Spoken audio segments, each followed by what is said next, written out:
What's going on, everybody? And welcome to J Sports Seattle. In this video, you know what I'm going to be talking about, so let's hop right into it. If you like the video, make sure to like, comment, subscribe, and share for more Seahawks and Seattle sports content. And without further ado, let's get on with the video. All right, we made it, guys. We are here. The big dance, as they call it. It's been one hell of a season. This team has shown that it really can match up against any team that it faces, and we're in the Super Bowl. We are in the Super Bowl. For the first time in 12 years, we have made it back to the big game. And this is just you couldn't have drew it any better. We are one of the best teams of all time in terms of DVOA. We have the number one scoring defense. We have a top 3 scoring offense. This is how you win championships. We won the NFC, and now we have a chance to be the undisputed 2025-26 NFL champions with just one more game to play on February 8th. So, wow. This was just a masterclass of a game. And just the way it went. This is another game, another classic between these two teams in the same season. These two teams just put on absolute vintage classics every time they match up now. It's just amazing to see. And again, we came out on top, and we showed LA and the world why we are the number 1 seed and why we're going to the Super Bowl. Sam Darnold, man. This dude had the best game of his career yesterday. And you couldn't have asked for a better performance from your quarterback. He went toe-to-toe with one of the best quarterbacks of all time in Matthew Stafford, and he won. Got to give props to where it's due, man. This dude, Sam Darnold, when his name was called upon, when we needed him to step up, when we needed him to go toe-to-toe with Matthew Stafford, one of the all-time greats, he did it, and he succeeded. Man, just an absolute masterclass from this offense today. Clint Kubiak, he's gone, and oh my goodness, I said it was an outrageous take, and it was just that. It was an outrageous take about me wanting Clint Kubiak gone. I will own up to that. That was a horrible take. What in the world was I talking about? I was just speaking in the heat of the moment. That was just a horrendous take by me. I really don't know what I was thinking. So I'm sorry, Clint Kubiak. You definitely have shown that you belong in the head coaching candidacy and belong as a head coach for a team. He put on an absolute clinic. He ran scissors against these guys with the JSN touchdown. These guys were lost. They could not stop JSN. They knew the ball was going to JSN, yet he was open pretty much every time. That's JSN, but also Clint Kubiak with a great game, with a great scheme and a great game plan. Just attacking the weaknesses of this defense, whatever that may be. Here's the thing. I noticed they really sold it out on the run. They really tried to stop the run, and they dared Sam Darnold to beat them, and he did. And that was I feel like that was what was going to happen. That was what this game was going to be. It was going to be a game of which quarterback is going to perform better in the end, and it was Sam Darnold. And if you want to take a deeper dive, it was, can Sam Darnold beat the Rams if we take away the run game? And sure enough, he did. This is exactly what happened earlier in the season, weeks 1 through 10 or whatever. Every team sold out on the run, and Sam Darnold was dicing them in the air. And then after that, everyone started focusing on Sam Darnold, and the run game destroyed him. So it's like I said, it's pick or poison. And Sam Darnold shown that he beat his demons. He can beat the demons. He's not the same guy he once was. And this dude hung in there and threw for 3 touchdowns and nearly 350 yards on a division rival that has really kind of owned him the past couple of years. He got over that hump. And he's now in the Super Bowl, in which he has a really good chance of being a Super Bowl champion, being the first quarterback out of the 2018 class to be a Super Bowl champion, out of Baker Mayfield, out of Lamar Jackson, out of Josh Allen, man. I mean, this dude has made a Super Bowl before any of those guys. That's just crazy to think about. And he could potentially go off in the Super Bowl and get Super Bowl MVP, and man, what are the Vikings going to think after that? I mean, if Sam Darnold wins the Super Bowl on February 8th, I think Kwesi Adolfo-Mensa, the GM for the Vikings, he needs to go. If I'm the Vikings, he's got to be fired literally the day of, if the day after. Like, Sam Darnold has I mean, he hasn't committed a single turnover. He has learned from his mistakes. This is why you don't give up on quarterbacks after one season. After one bad game against someone, especially someone in their playoff debut, and in which it wasn't even all his fault. The team had a bad game. You don't give up on him. That's what the Seahawks gave him a chance, and he had a rough ending of the season, but that's because teams were just focusing on him not winning the game, and that's where we got the run game going. I mean, this offense is just a well-oiled machine, and it doesn't matter what defense we face. We're putting up points. We put up 41. We put up 34, I should say. We put up 34 against the Niners, and we put up 31 against the Rams. Now, albeit the Patriots are going to be a hard defense to face. They're going to be the best defense we faced probably since the Texans back in week 8? No, week 7. Week 8 was our bye. I mean, let's see what happens. I mean, when we did that, Sam Darnold was going crazy against that defense. I mean, obviously, Clint Kubiak made some boneheaded calls, but that was back in week 7, so I'm not really worried about that from week 7. His offense has definitely improved a lot since week 7. So, and even then, we still put up 27 points on the then number 1 defense, which is still number 2 after the season ended. Number 2. Like, I mean, man, you couldn't have asked for a better game you couldn't ask for a better game from this offense. You really couldn't have. And honestly, I'm gonna go over to the defense. I mean, they got shelled today, but honestly, it's Matthew Stafford, man. It's Matthew Stafford and Sean McVay.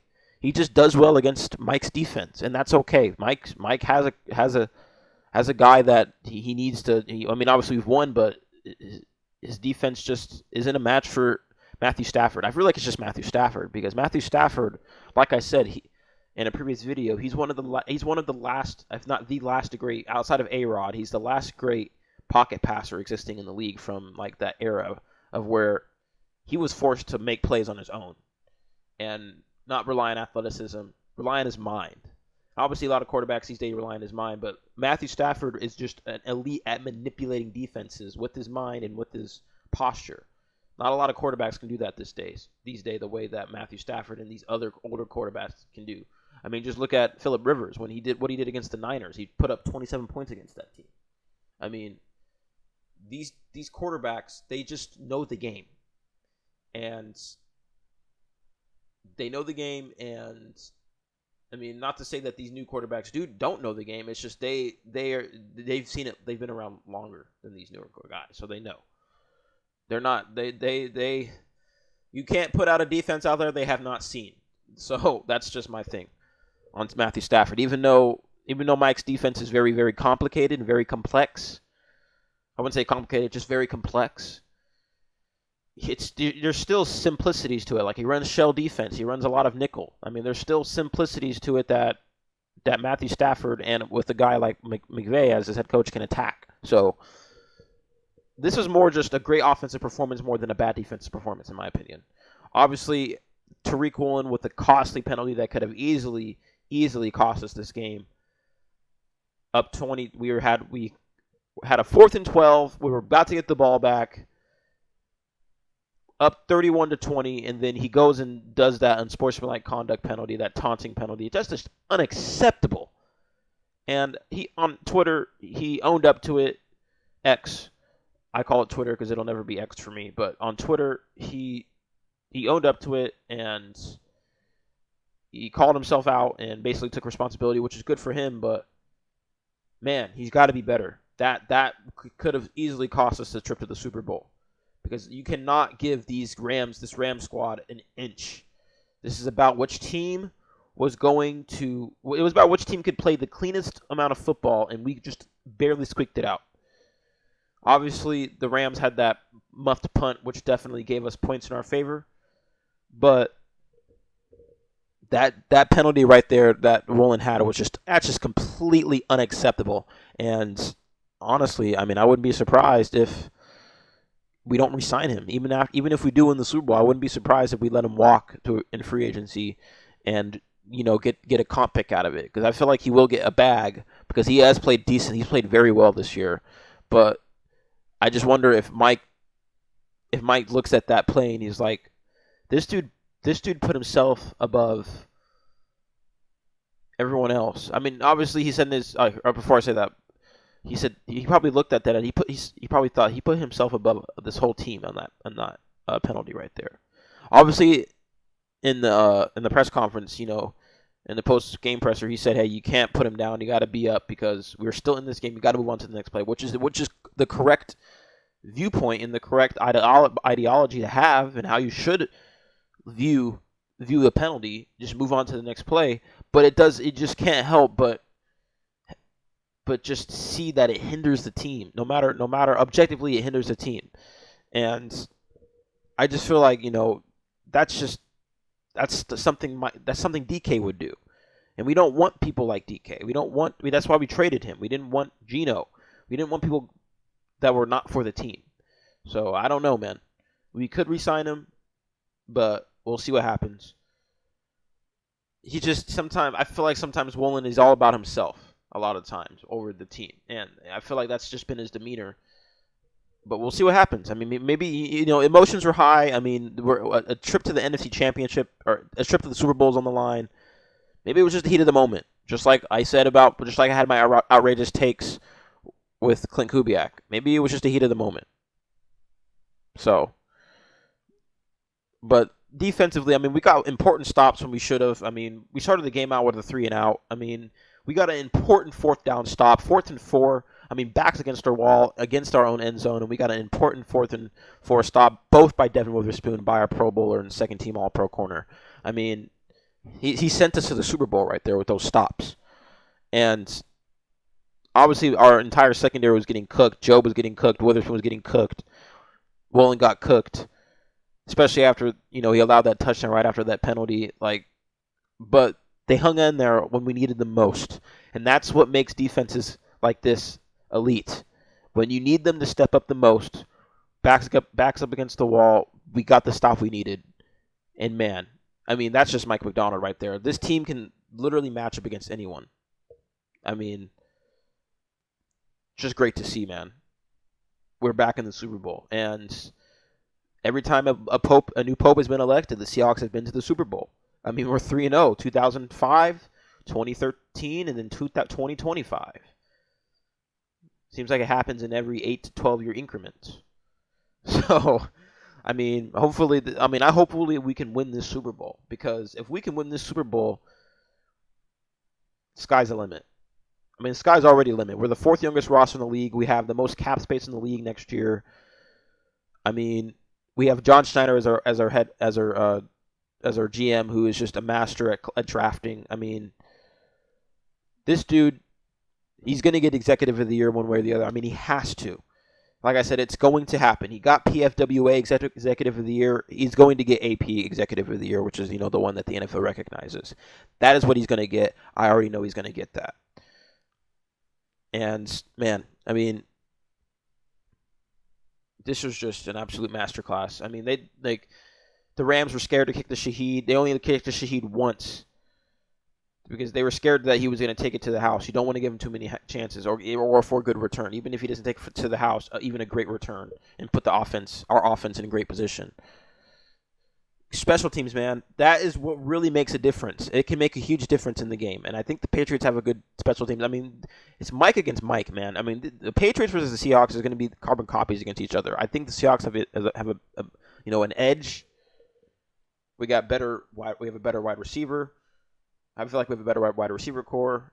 They have better running back core, especially with Charbonnet out. But We have a really good running back. I feel like our defense is better. I feel like our quarterback is better. I mean, I don't know. Drake May is great, but this is the playoffs here, man. And this is his first. I think this is his first time making the playoffs and going to the Super Bowl. So we'll see what happens. I mean, Sam Darnold was in the playoffs last year, and we're going to be playing in Levi Stadium again for the third time this year. No, second time this year. Excuse me. So. And it's literally right in the Seahawks' backyard. So, I mean, you Seahawks fans, you guys are going to be, I know you guys are going to be swarming that stadium. And, I mean, Mike McDonald does excellent on the road. Albeit, Mike Vrabel is undefeated on the road. So, there is that this season. So, but to be fair, the Patriots' schedule was very, very light. Very, very light compared to us. So, I mean, I'll get into all that when I preview the game, preview the Super Bowl. So stay tuned for that. But man, Puka Nacua and Matthew Stafford, these guys are just they're all-time greats. Puka Nacua is just an insane wide receiver. Even though he has his controversies and he's had his moments and his issues, this dude is an insane wide receiver, and he is our kryptonite. Matthew Stafford's our kryptonite. 374 passing yards, 165 receiving yards. Puka Nacua. I mean, just no bueno when we face these guys. That's why we have to have an offense to match these guys, which we do. Blake Corum, 55 rushing yards. I mean, just 20. Was it the 28th or 29th straight game of not allowing a 100-yard rusher? I mean, this defense is just stout, man. I mean, just stout in terms of the run. I mean, we allowed 112. Look at the box score. On 5.2 a carry. I mean, they gashed us on the ground. They did a lot of QB draws, which definitely attacked our weaknesses.